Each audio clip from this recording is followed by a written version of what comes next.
नमस्कार दोस्तों, आप सभी का एक बार फिर से स्वागत है हमारे चैनल भक्ति ज्ञान में। आज सुनते हैं गुरुवार की व्रत कथा। दोस्तों, प्राचीन काल की बात है। किसी राज्य में एक बहुत बड़ा प्रतापी और दानवीर राजा राज करता था। वह प्रत्येक गुरुवार को व्रत रखता और भूखे और गरीबों को दान देकर पुण्य प्राप्त करता। लेकिन यह बात उसकी रानी को अच्छी नहीं लगती। वह ना तो दान देती और ना ही व्रत करती और राजा को भी ऐसा करने से मना करती थी। एक बार राजा शिकार खेलने के लिए वन में चले गए। महल में रानी और दासी थी। उसी समय बृहस्पति देव साधु का रूप धारण करके राजा के दरवाजे पर भिक्षा मांगने आए। साधु ने जब रानी से भिक्षा मांगी तो रानी ने कहा, हे साधु महाराज, मैं इस दान पुण्य से तंग आ गई हूँ। आप कोई ऐसा उपाय बताएं जिससे कि सारा धन नष्ट हो जाए और मैं आराम से रह सकूं। साधु के रूप में बृहस्पति देव ने कहा, हे देवी, तुम तो बहुत ही विचित्र हो। संतान और धन से कभी कोई दुखी होता है? अगर अधिक धन है तो इसे शुभ कार्यों में लगाओ। कुंवारी कन्याओं का विवाह कराओ, विद्यालय और बाग बगीचों का निर्माण कराओ। ऐसा करने से तुम्हारे दोनों लोग सुधर जाएंगे। परंतु साधु की इन बातों से रानी को खुशी नहीं हुई। उसने कहा, मुझे तो ऐसे धन की आवश्यकता है ही नहीं जिसे मैं दान में दूं और जिसे संभालने में मेरा सारा समय नष्ट हो जाए। तभी साधु ने कहा, यदि तुम्हारी ऐसी ही इच्छा है तो जैसा मैं कहता हूँ तुम वैसा ही करना।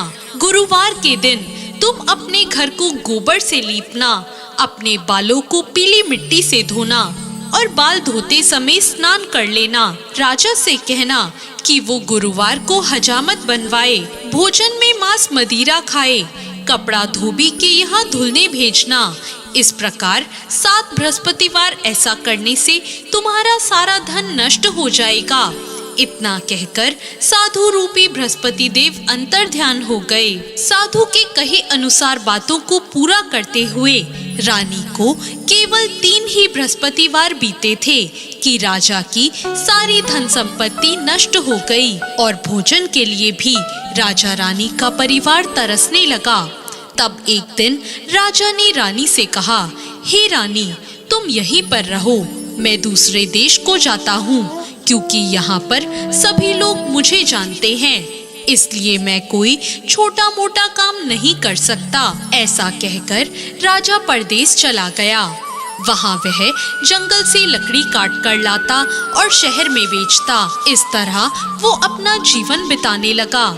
इधर राजा के परदेश जाते ही रानी और दासी दुखी रहने लगे। एक बार जब रानी और दासी को 7 दिन तक बिना भोजन के रहना पड़ा तो रानी ने अपनी दासी से कहा, हे दासी, पास के नगर में मेरी बहन रहती है, वह बहुत धनवान है। तू उसके पास जा और कुछ ले आ ताकि थोड़ी बहुत गुजर बसर हो जाए। दासी रानी की बहन के पास चली गई।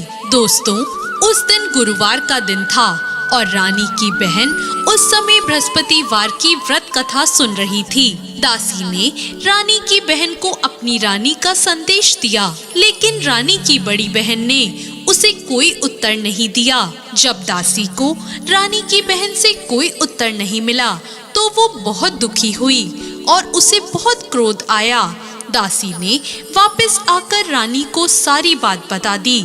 यह सुनकर रानी ने अपने भाग्य को बहुत कोसा, लेकिन उधर रानी की बहन ने सोचा कि मेरी बहन की दासी आई थी, परंतु मैंने उससे कुछ नहीं बोला और यह जानकर वो बहुत दुखी हुई होगी। रानी की बहन ने कथा सुनी और पूजन समाप्त करके वो अपनी बहन के घर आई और उससे कहा, बहन, मैं बृहस्पतिवार का व्रत कर रही थी।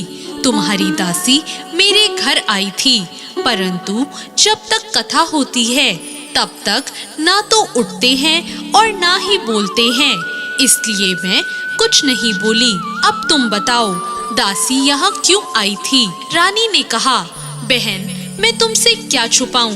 हमारे घर में खाने को अनाज तक नहीं है। ऐसा कहते कहते रानी की आंखें भर आई। उसने दासी समेत पिछले 7 दिनों तक भूखे रहने की अपनी बात बताई। रानी की बहन ने ये सब जानकर कहा, देखो बहन, भगवान बृहस्पति देव सबकी मनोकामना पूर्ण करते हैं। देखो, शायद तुम्हारे घर में अनाज रखा हो। पहले तो रानी को विश्वास नहीं हुआ, पर बहन के आग्रह करने पर उसने अपनी दासी को अंदर भेजा तो उसे सचमुच अनाज से भरा एक घड़ा मिल गया।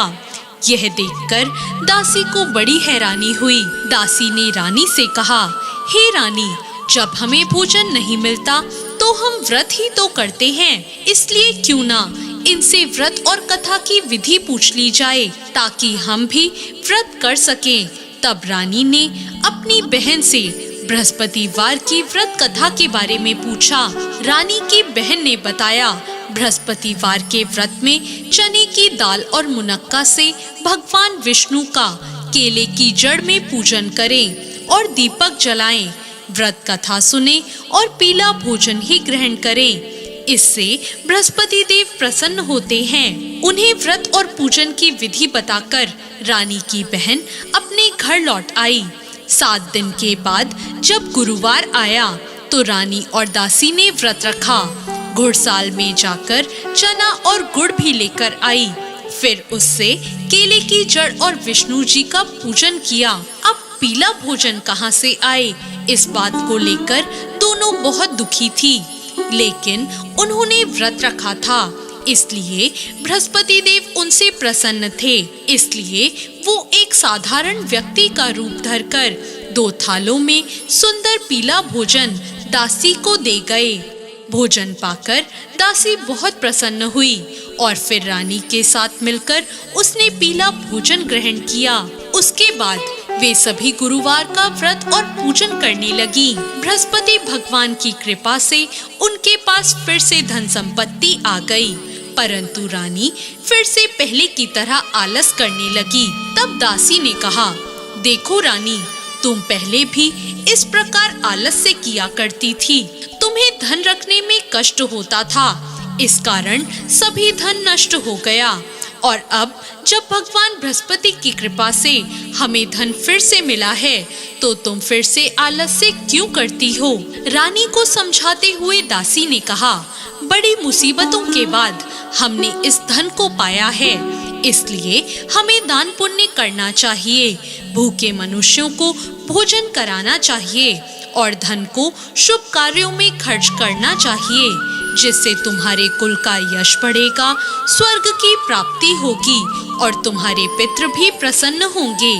दासी की बात मानकर रानी अपना धन शुभ कार्यों में खर्च करने लगी, जिससे पूरे नगर में उसका यश फैल गया।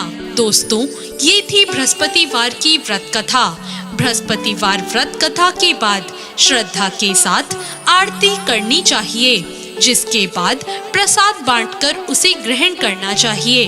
दोस्तों, कथा अच्छी लगी हो तो वीडियो को लाइक जरूर करें और साथ ही हमारे चैनल को सब्सक्राइब करना ना भूलें। धन्यवाद।